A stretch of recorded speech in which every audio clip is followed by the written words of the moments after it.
Hello दोस्तों, आप हैं ऑनलाइन जीके मंच यूट्यूब चैनल में। दोस्तों, इस वीडियो में जीके के 25 से ज़्यादा इम्पोर्टेंट क्वेश्चंस हैं, तो आप पूरा वीडियो देखें बिना स्किप किए। और साथ ही में दोस्तों, इस वीडियो के डिस्क्रिप्शन बॉक्स में हमने इम्पॉर्टेंट जो प्लेलिस्ट है जीके के वीडियो का, उसका भी लिंक दिया है, तो उससे भी जा करके आप ज़रूर देखें। तो चलिए शुरू करते हैं वीडियो।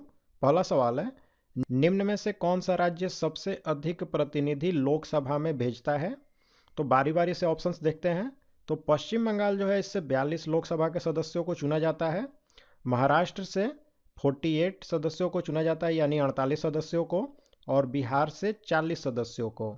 और तमिलनाडु जो दिया है, यहाँ से 39 यानी कि 39 सदस्य लोकसभा के चुने जाते हैं। तो यहाँ पर इसका राइट आंसर हो जाएगा ऑप्शन बी, महाराष्ट्र, क्योंकि यहाँ से सबसे ज़्यादा 48 सदस्य चुने जा रहे हैं। ठीक है। अगर आपसे पूछे कि भारत में सबसे ज़्यादा लोकसभा के सदस्य किस राज्य के हैं, तो वह राज्य है उत्तर प्रदेश। यहाँ से कुल 80 सदस्य जो हैं लोकसभा के, वह चुने जाते हैं। ठीक। उन देशों में जहाँ के लोगों का मुख्य खाद्यान्न पॉलिश किया हुआ चावल है, उन्हें कौन सी बीमारी होती है? तो देखिए, पॉलिश किया हुआ जो चावल होता है, उसमें विटामिन B1 जो है वह बहुत कम मात्रा में पाई जाती है। और यह जो विटामिन B1 है, इसकी कमी से बेरी बेरी नाम की बीमारी होती है। और यह जो बेरी बेरी बीमारी है, यह तंत्रिका तंत्र से संबंधित एक बीमारी होती है। ठीक। अब यहाँ पर विटामिन B1 का रासायनिक नाम भी पूछा जाता है, तो इसका रासायनिक नाम होता है थायमीन। चलिए नेक्स्ट क्वेश्चन है, निम्नलिखित में से कौन ट्रांजिस्टर का एक महत्वपूर्ण भाग होता है? तो देखिए, ट्रांजिस्टर जो होता है वह बना होता है अर्धचालक से। और ये जो अर्धचालक यानी कि सेमीकंडक्टर होते हैं, यह मुख्य रूप से दो होते हैं। एक होता है सिलिकॉन और दूसरा होता है जर्मेनियम। तो यहाँ पर ऑप्शन में लिखा है जर्मेनियम, तो ऑप्शन सी जर्मेनियम यहाँ पे राइट आंसर होगा। रेगुर मिट्टी किस मिट्टी का एक दूसरा नाम है? तो राइट आंसर ऑप्शन बी, काली मिट्टी। ये जो काली मिट्टी है, इसी को रेगुर मिट्टी भी कहा जाता है। और ये जो काली मिट्टी होती है, इसमें लोहा चूना, कैल्शियम, पोटास, ये जो होते हैं ये काफ़ी प्रचुर मात्रा में पाए जाते हैं। लेकिन इसमें नाइट्रोजन, फास्फोरस और ह्यूमस, ह्यूमस यानी कि जैविक पदार्थ जो होते हैं, इनकी कमी होती है। और जो काली मिट्टी होती है, इसमें जल धारण करने की क्षमता बहुत ही ज़्यादा होती है। और ये जो काली मिट्टी है, यह कपास की खेती के लिए सबसे अच्छी मिट्टी मानी जाती है। विश्व का सबसे ज्यादा जनसंख्या घनत्व वाला मरुस्थल कौन सा है? तो राइट आंसर है ऑप्शन है, ये जो थार मरुस्थल है, यहीं पर सबसे ज्यादा जनसंख्या घनत्व है, ऐसा मरुस्थल है ये। और ये जो थार मरुस्थल है, इसे हम ग्रेट इंडियन डेजर्ट भी कहते हैं। और यह जो थार मरुस्थल है, यह दक्षिण एशिया जो है, उसका यह सबसे बड़ा मरुस्थल है। तो इसे भी आपको ध्यान में रखना है। निम्नलिखित में से किस देश ने द्वितीय विश्व युद्ध में पर्ल हार्बर पर आक्रमण किया था? तो द्वितीय विश्व युद्ध में ये जो जापान है, इसी के द्वारा ये जो पर्ल हार्बर है, इस पर आक्रमण किया गया था 7 दिसंबर 1941 को। ठीक है। सौर मंडल का कौन सा अत्यधिक तीव्र ग्रह है? तो ये जो बुध है, ऑप्शन डी में, यह सौर मंडल का सबसे तीव्र ग्रह है। यह जो बुध है, यह सूर्य की परिक्रमा जो है वह 88 दिनों में कर लेता है। यानी कि यह जो बुध है, अगर इसके एक वर्ष में दिन पूछा जाए, तो वह होता है 88 दिन। और यह सबसे कम समय में सूर्य की परिक्रमा भी करता है। ठीक। वेग को यदि दुगना कर दिया जाए, तो संवेग पर क्या प्रभाव पड़ेगा? तो देखिए, जो संवेग होता है, यह द्रव्यमान और जो वेग होता है, उसका गुणनफल होता है। यानी कि जैसे ही हम वेग को दुगना करते हैं, तो संवेग भी क्या होगा, वह दुगना हो जाएगा। तो ऑप्शन बी दुगना हो जाएगा, राइट आंसर है। विश्व रैपिड शतरंज प्रतियोगिता जीतने वाली पहली भारतीय महिला कौन है? तो right answer option C, Koneru Humpy जो है वह पहली भारतीय महिला हैं जिन्होंने विश्व रैपिड शतरंज प्रतियोगिता जो है उसको जीता था। और उन्होंने ये जो प्रतियोगिता जीता था, इसमें इन्होंने चीन की जो ली टिंगजी थी, उनको हरा करके यह प्रतियोगिता इन्होंने जीता था। भारतीय संविधान के 74वें संशोधन के बारे में कौन सा कथन गलत है? तो ये जो 74वां संशोधन है भारतीय संविधान का, यह नगर निगम, नगर परिषद और नगर पालिका का जो है, इससे जुड़ा हुआ है। तो चलिए बारी बारी से ऑप्शंस देखते हैं। तो यह संविधान में एक नई अनुसूची जोड़ने का प्रावधान करती है।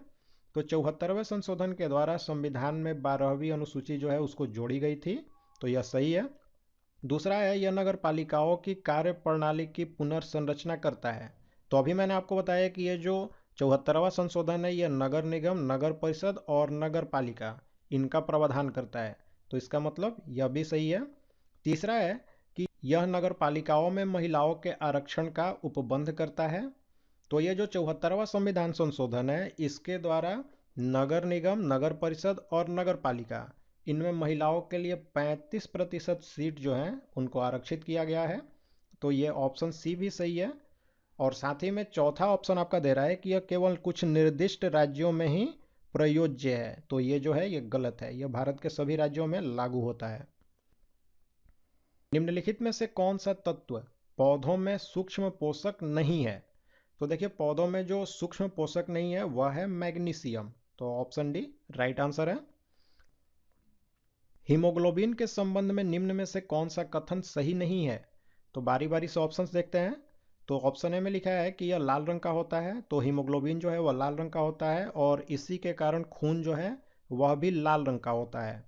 ऑप्शन बी में लिखा है कि यह कुछ अम्लीय होता है, तो मनुष्य का जो खून होता है वह अम्लीय नहीं होता है बल्कि क्षारीय होता है, और इसका जो पीएच मान है वह 7.4 होता है। तो यहाँ पर पूछ रहा है कौन सा कथन सही नहीं है, तो ऑप्शन बी जो है यह सही नहीं है।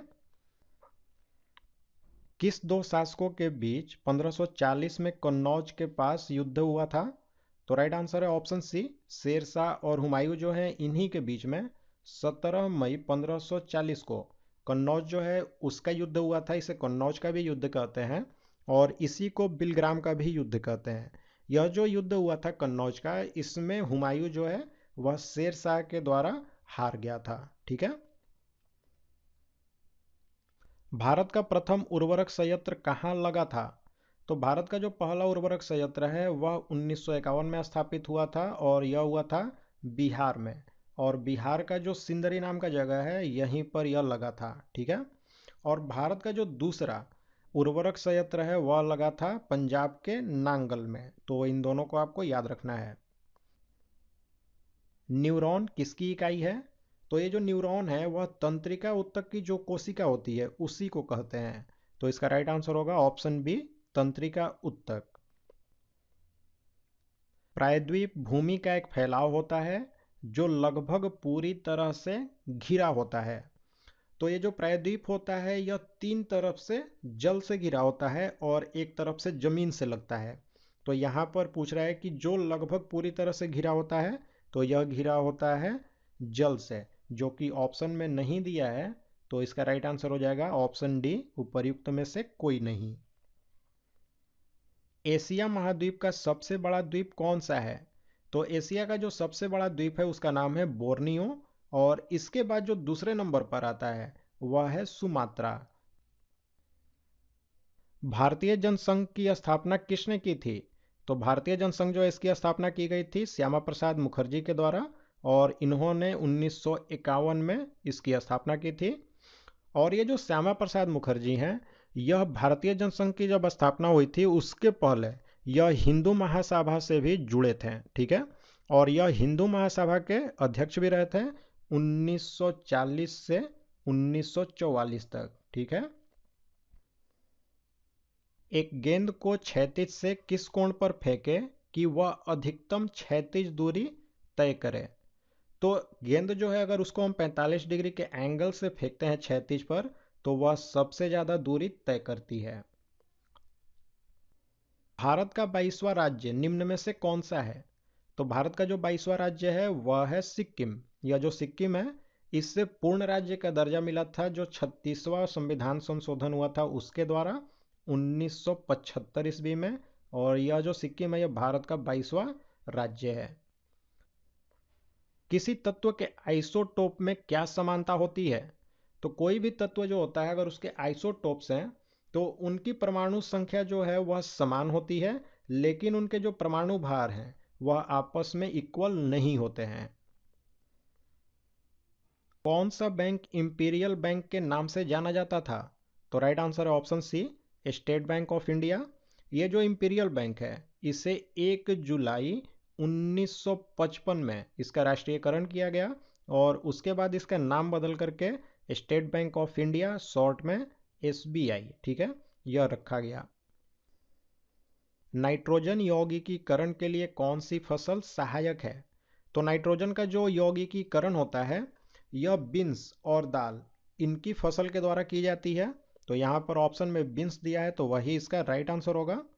देखिए होता क्या है कि ये जो पौधे होते हैं तो इनकी जड़ों में एक बैक्टीरिया होता है जिसका नाम है सिम्बियाटिक बैक्टीरिया, और यह क्या करता है कि ये वायुमंडल में जो नाइट्रोजन होते हैं उसे नाइट्रेट में परिवर्तित कर देता है। निम्नलिखित में से भारत का सर्वोच्च सम्मान कौन सा है? तो right answer option C, Bharat रत्न।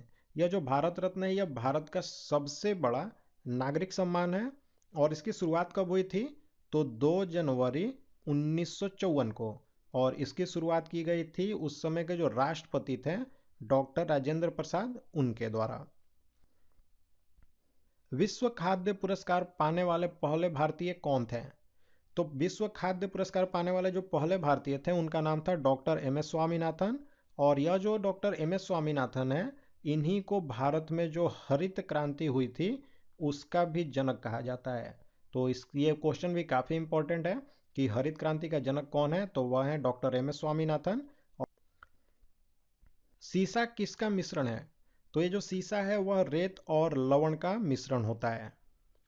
तो दोस्तों यहाँ पर हमने जीके के कुछ इंपॉर्टेंट क्वेश्चंस को देखा। तो अब आप लाइक और कमेंट करके हमें ज़रूर बताएं कि आपको ये वीडियो कैसा लगा। और साथ ही में दोस्तों अगर आप हमारे चैनल पर नए हैं तो हमारे चैनल को सब्सक्राइब करें और जो बेल बटन का आइकन दिया है उसे भी प्रेस करें और ऑल नोटिफिकेशन को ऑन करें, जिससे कोई भी नई वीडियो जो है वो आपसे मिस नहीं होगी।